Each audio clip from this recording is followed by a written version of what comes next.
You ever feel like you're living in a movie? One of those slow-burning dramas where everything looks perfect on the outside, but behind the glossy smiles and high thread count bedsheets, there's rot setting in? That was me, 2 months ago, at the Walker and Lyons corporate Christmas party, sipping bourbon I couldn't pronounce, standing in a rented tux that cost more than I wanted to admit, trying to keep my cool.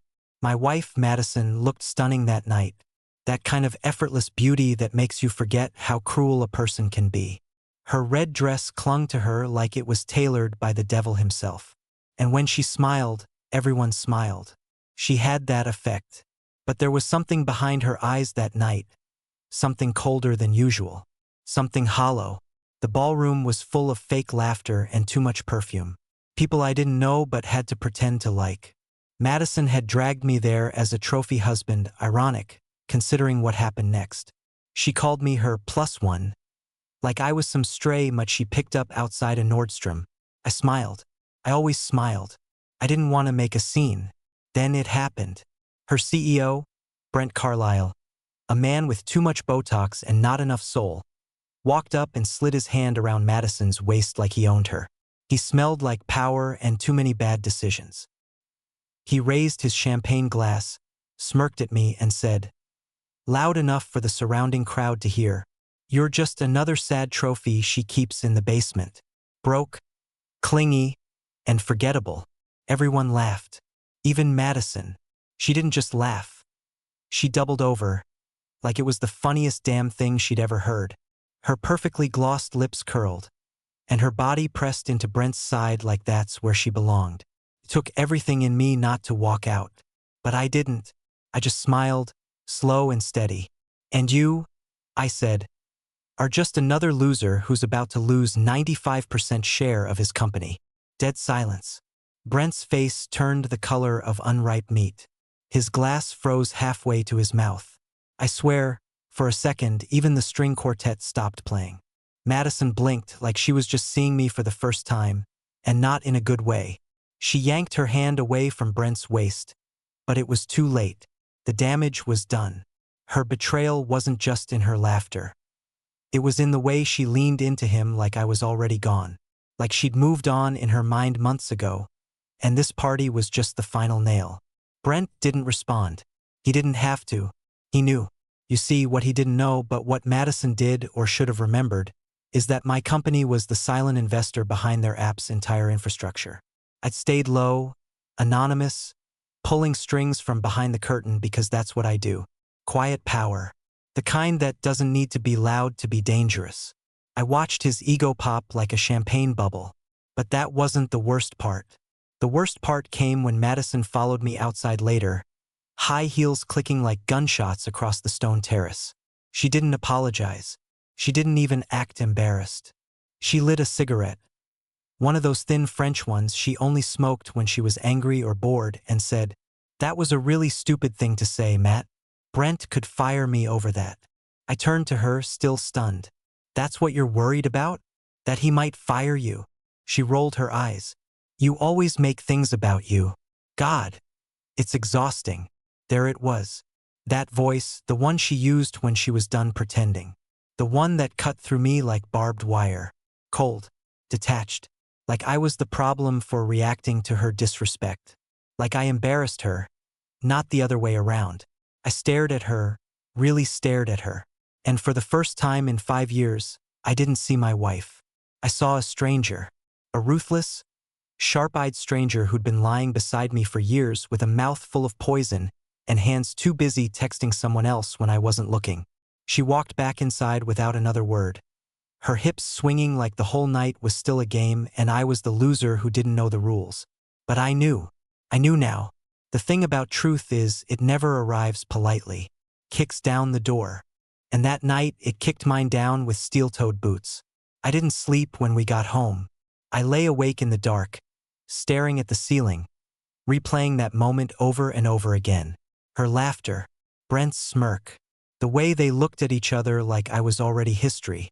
That's when the questions started. How long had this been going on? Had she ever loved me? And most of all, what the hell was I going to do about it? But the answers would come sooner than I thought. I didn't plan to find anything. I wasn't the type to snoop. Maybe that was part of the problem. I trusted too much, too blindly, for too long. But after the Christmas party, after the CEO's smirk and Madison's laughter that echoed in my bones, something broke inside me. Not just trust. Something quieter. Like belief. She came home late the next night, said it was a marketing strategy session that ran long. At 11:47 p.m. on a Friday, I didn't even argue, just nodded and asked if she wanted tea. She said no and went straight to bed. When she was asleep, snoring softly like nothing was wrong, I opened her laptop. It was always open on the kitchen counter. Madison wasn't one of those paranoid types who guarded her devices. She never needed to be until now. No password. I felt sick just touching it. My fingers hovered above the keyboard, like I was crossing some invisible moral line. But what the hell? My marriage was already on life support, and curiosity wasn't what was going to kill it. Truth was, the first thing I opened was her email. Nothing. Work crap. Schedules. Boring CCs and forwarded chains. But then I noticed she had a separate folder labeled M+, tucked quietly away inside another folder called Trip Budgets. She wasn't even trying that hard to hide it. Arrogance. I clicked it. What I found wasn't a smoking gun. It was a goddamn nuclear detonation. Dozens of messages going back months. Emails from Brent. Emails from someone named Nate W., a sales director I vaguely remembered from her company retreat in Napa. Even one from a guy called Benji, complete with shirtless selfies and voice notes.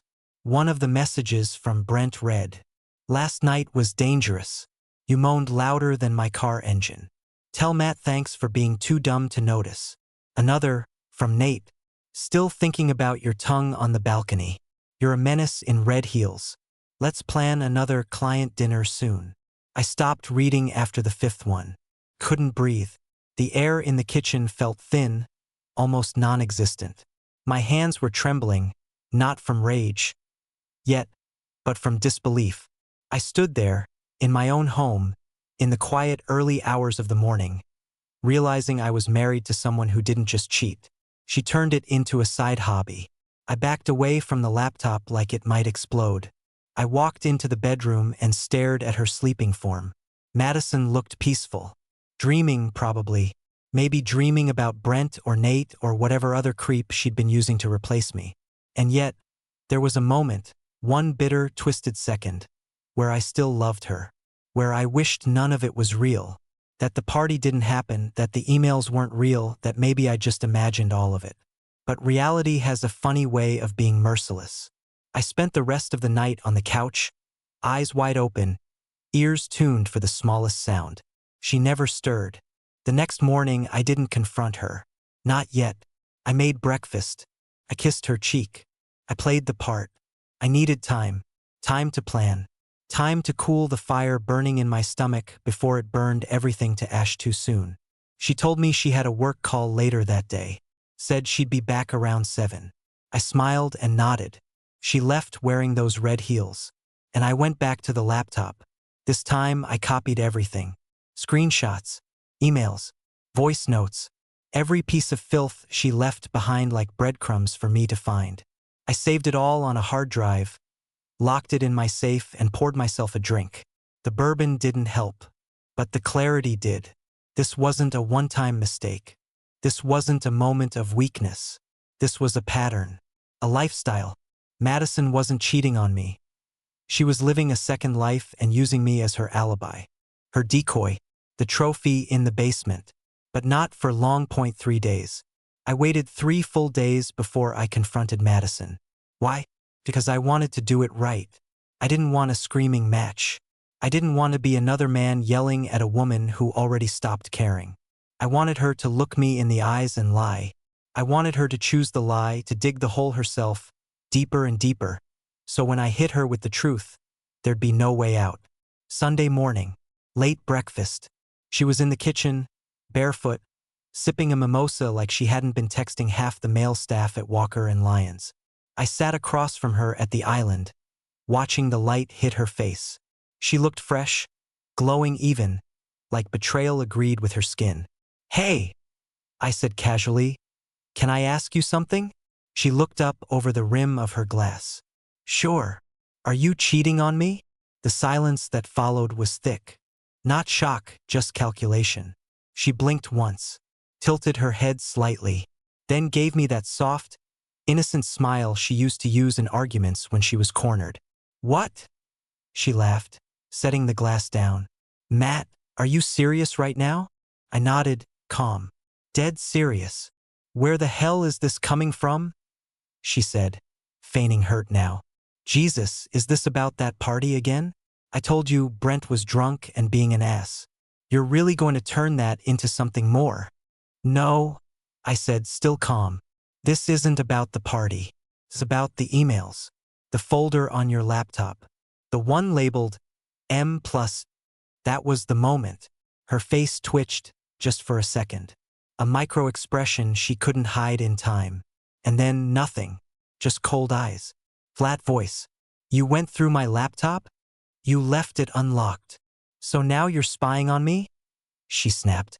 Are you kidding? That's abuse, Matt. I laughed. Out loud. Couldn't help it. Abuse? You're sleeping with your CEO, a sales director, and some clown named Benji, and you're worried I read your emails. She stood up, fast, pushing the stool back. You had no right to do that. And you had no right to turn our marriage into your personal playground. I said, finally letting the venom show. You lied to me for months, Madison. You used me as your cover story while you screwed your way through boardrooms and balconies. Don't you dare talk to me like that, she hissed. You don't know why I did it. Oh, please enlighten me, I said, standing up too. Tell me how your executive stress justified turning me into a goddamn joke in front of a ballroom of people. She crossed her arms, lips tight. Then, in the most heartless tone I've ever heard from a human being, she said, You stopped being interesting. That's it.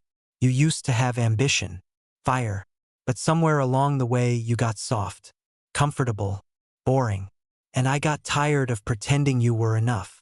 I froze. I actually felt my heart stop for a beat. That wasn't just betrayal. That was an execution. Wow, I said quietly. So that's how you see me. She didn't answer, just grabbed her mimosa, turned her back to me, and walked to the window like we were done. But we weren't. Pack a bag, I said after a moment. She turned, eyebrow raised. Excuse me? You heard me. Pack a bag. You've got 30 minutes. I want you out of this house. This is my house too. No, I said, stepping forward. It's my house. Your name's not on the deed, remember? You didn't want to mix finances because you wanted independence. Well, congrats. You're officially independent. Now get out. She stared at me, stunned. And then, with a scoff, she stormed past me. No tears, no begging, no apology, just rage. And red heels clicking all the way to the bedroom. The sound of her heels, sharp, fast, unapologetic, still echoed in my head after she slammed the bedroom door. I stood there in the living room, frozen. Not angry anymore, not even surprised. Just hollow. I thought I'd feel powerful after kicking her out. Like I'd taken control back. Like I'd reclaimed some dignity after months of being made a fool. But all I felt was cold. Not the kind you feel on your skin. The kind that settles in your chest and stays. She was gone within 25 minutes. Took 2 bags, some designer shoes, her laptop, and her perfume. Left behind a marriage. A home. Me. Didn't look back once. The silence that followed was loud as hell. I didn't sleep that night either. Again. I sat in my bedroom with the closet doors wide open, staring at the space where her things used to be. There was still an indentation on her pillow, like her head had just been there. Like if I blinked hard enough, I'd wake up, and she'd be back, humming while brushing her hair, pretending none of this ever happened. But I didn't blink, and she didn't come back. And when morning came, I found myself doing something ridiculous. I went into the bathroom and opened the drawer she always used. Still had her rose-scented lotion, her cheap drugstore makeup mixed with the occasional Chanel. I stood there, just staring at it, and I hated myself for missing her. Not her, but the version of her I believed in. The one who looked me in the eyes at our wedding and said she'd never lie to me. That woman didn't exist anymore. Maybe never did. And still, I missed her. You don't stop loving someone overnight. That's the cruel part. The betrayal is instant, but the heartbreak is slow, stretching out over weeks, months, maybe years. Every memory becomes a landmine. Every laugh you once shared now feels like a lie. The way she used to wrap herself around me in bed. The way she'd trace her fingers down my chest when she wanted to distract me from something. The way she'd say, "I love you, babe," in that soft voice that made me think I was safe. All fake. Or maybe not. Maybe it was real for her, until I stopped being enough. Until she got bored and decided excitement meant juggling 3 affairs like a goddamn circus act. The worst part? I kept asking myself what I did wrong. That's how twisted love can be. She cheated. She humiliated me. She spat on everything we built. And yet, somewhere in the back of my mind, a voice kept whispering, "Maybe you were too comfortable. Maybe you didn't chase your dreams fast enough. Maybe you let yourself go. Maybe you drove her to this." I wanted to punch that voice in the throat. I went for a drive instead. Windows down. No destination. Just miles and silence. I didn't turn on music. I didn't call anyone. I just drove until the sun was nearly down again, and the gas light came on. That's when I realized how long I'd been out. When I got home, her perfume still lingered in the hallway, faint but present like a ghost. I opened the fridge, stared at the untouched takeout from 3 nights ago, closed it again, and sat in the kitchen. Then I cried. Not the quiet kind. Not the cinematic single tear. I cried like something had died. Because something had died. The version of my life I thought was real. The version where I mattered to the person I loved most. That night, I made a decision. I wasn't going to let her turn me into a bitter wreck. I wasn't going to let this be the end of my story. She got to walk away without shame. I would walk forward without regret. But first, I had to burn what was left of the past. It took 3 days for the fog to clear. 3 days of replaying everything in my head. Hearing her voice even when I closed the windows and turned up the TV. My mind was a war zone, and every memory was a grenade with the pin already pulled. On the 3rd morning, I stood in front of the bathroom mirror and asked myself the hardest question of all. What now? Divorce? Of course. That was a given. There was no coming back from what she'd done. No amount of therapy or fake apologies could erase the image of her laughing beside her CEO while he bragged about turning me into some forgotten relic in her basement. No couple's retreat could unsend the emails she wrote, dripping with lust and disrespect. But ending a marriage isn't like flipping a switch. It's a demolition job. You don't just walk away, you unbuild a life. So I started small. I called a lawyer, a real shark, recommended by a friend who'd been through a divorce so brutal it made headlines. I emailed him everything, the emails, the photos, the audio. I didn't want revenge. I wanted justice. Clean, cold, clinical. He called me that evening. "Matt," he said, "with this kind of evidence, we're not just talking divorce. We're talking leverage." I stayed quiet. She doesn't get to walk away with half. Not after this. We'll file on grounds of infidelity and marital misconduct. Let her try to fight that. I didn't feel triumphant. Not yet. But I felt a shift. A pull toward something solid again. That night, I started packing up her leftovers. Her jewelry. Her coats. Her shoes she left by the door. One by one into boxes. I didn't throw anything. Didn't smash her perfume bottles or burn her letters. I was past rage. This was grief now. But buried in the grief was something stronger. Clarity. I wasn't the man she said I was. I wasn't clingy. I wasn't broke. And I damn sure wasn't forgettable. She didn't break me. She revealed me. And somewhere in that wreckage I found myself again. I went back to my work. My real work. The quiet investments, the tech ventures I'd helped build from scratch behind the scenes. I'd spent so much time downplaying what I did. Maybe to make her feel more accomplished, but not anymore. I wasn't her side character. I wasn't the husband she introduced last after listing her job title and salary. I was me, and I was done hiding it. Then came the fallout. She texted me a week later. No apology. Just, "We need to talk. I think we both said things we didn't mean." I didn't reply. Then came a voicemail. "Matt, I don't know what's gotten into you, but you're overreacting. We can fix this. Don't burn it all down over one mistake." One mistake. She'd pluralized that mistake at least 10 times with at least 3 different men, and somehow I was the one burning it all down. I blocked her number, but not before forwarding that voicemail to my lawyer, who practically salivated over it. The final nail? Brent got wind of the screenshots I had. His company's board contacted me, asking to settle quietly. Turns out, his position wasn't as unshakable as he thought. One scandal, especially with proof of an affair with a subordinate, would tear their brand to shreds. I didn't ask for money. I asked for shares. They gave them. And just like that, the man who called me a sad trophy now works under a majority shareholder he mocked in public. Life's funny like that, but power wasn't my victory. Freedom was. I wasn't the husband abandoned. I was the man reborn. And as I stood on my balcony that Friday night, whiskey in hand, the city buzzing beneath me, I realized something. She didn't ruin my life. She handed it back to me. The house was quiet now. Too quiet if I'm being honest. No perfume in the hallway. No heels clicking across the hardwood. No fake laughter echoing through the walls. Just the soft hum of the fridge and the occasional creak of wood settling. But in that silence, I started to breathe again. It was strange how quickly things began to shift once she was gone. There was no longer this fog in the air. No tension sitting heavy on my chest every time I walked through the door. It was like the house itself was exhaling. Like it had been holding in a scream for years and now finally got to let go.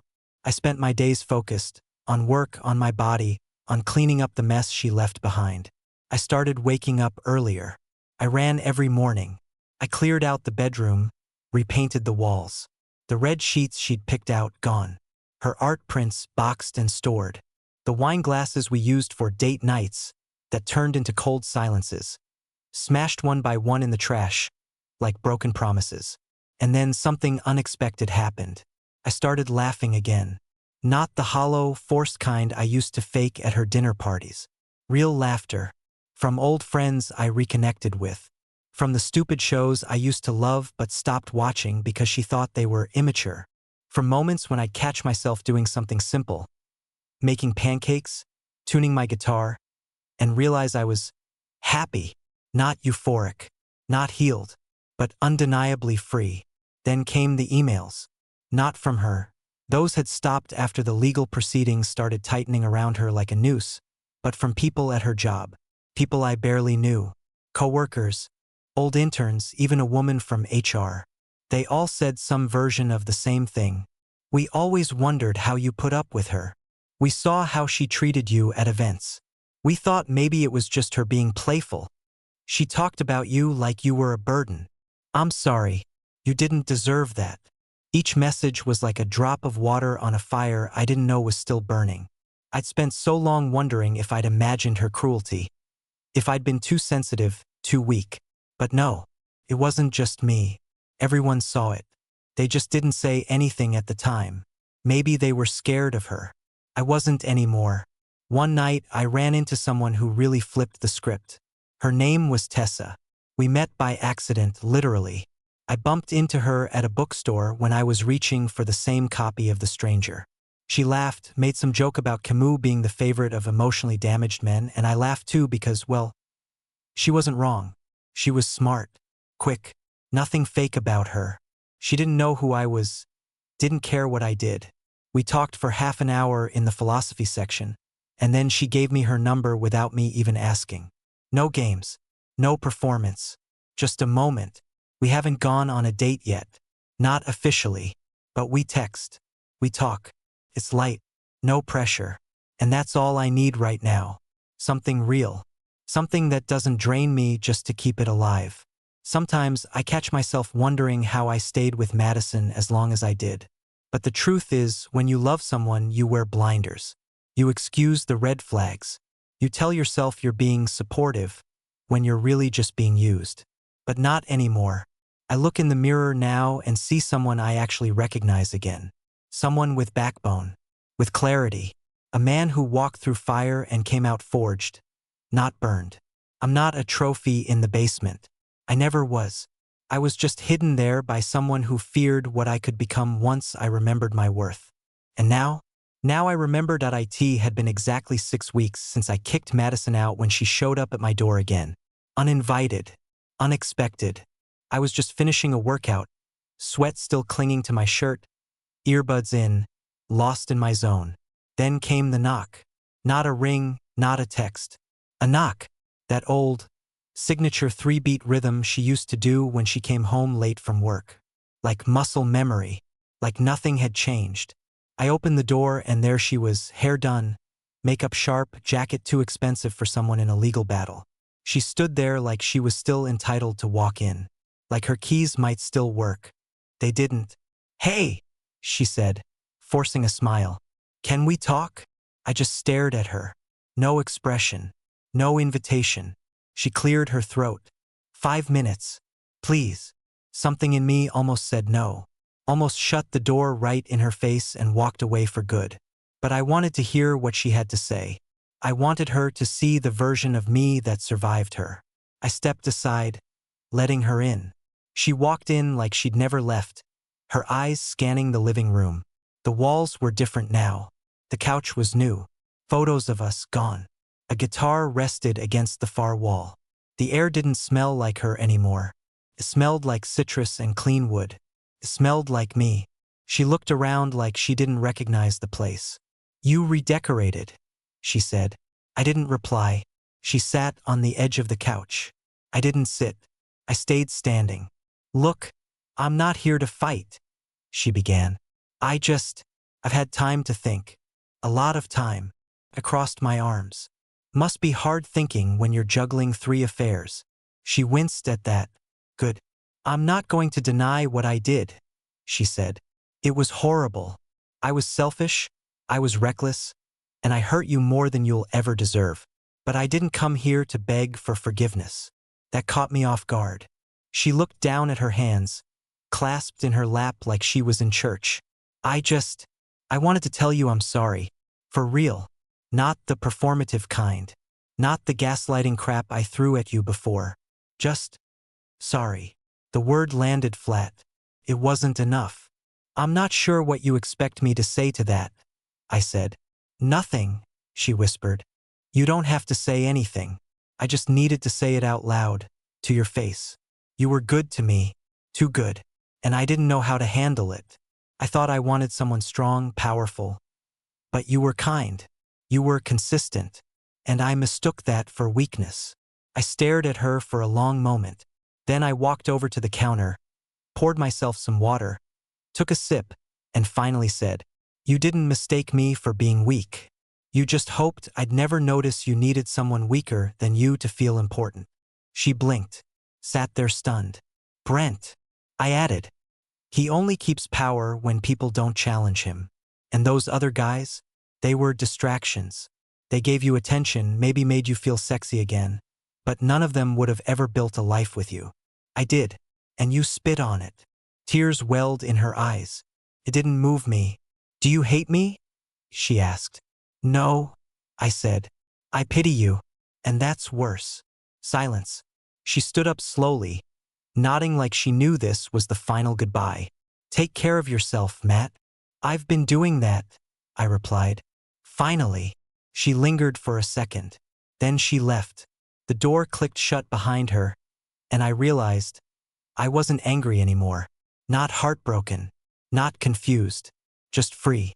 And that, more than anything, was the closure I never expected to get. It's strange how endings can feel like beginnings. After Madison walked out that final time, the house didn't feel empty. It felt honest. No more pretending. No more performance. Just silence, peace, and space I didn't have to share with someone who had used my loyalty like a doormat. That night, I sat on the balcony again. Same spot, same drink. But this time, it wasn't about replaying memories or nursing fresh wounds. It was about looking ahead. I'd made it. I survived betrayal, humiliation, the unraveling of a marriage that should have been a partnership but was really a transaction. And the truth is, I wasn't even mourning her anymore. I was mourning me, the version of myself who had let love blind him to the red flags waving like sirens. The man who gave everything and expected loyalty in return, not because he was naive but because he was good. And I still am. You know, people talk about betrayal like it's the climax of a story, like it's the worst thing that can happen. But it's not. The worst thing is staying after betrayal. Staying and swallowing it every day like poison.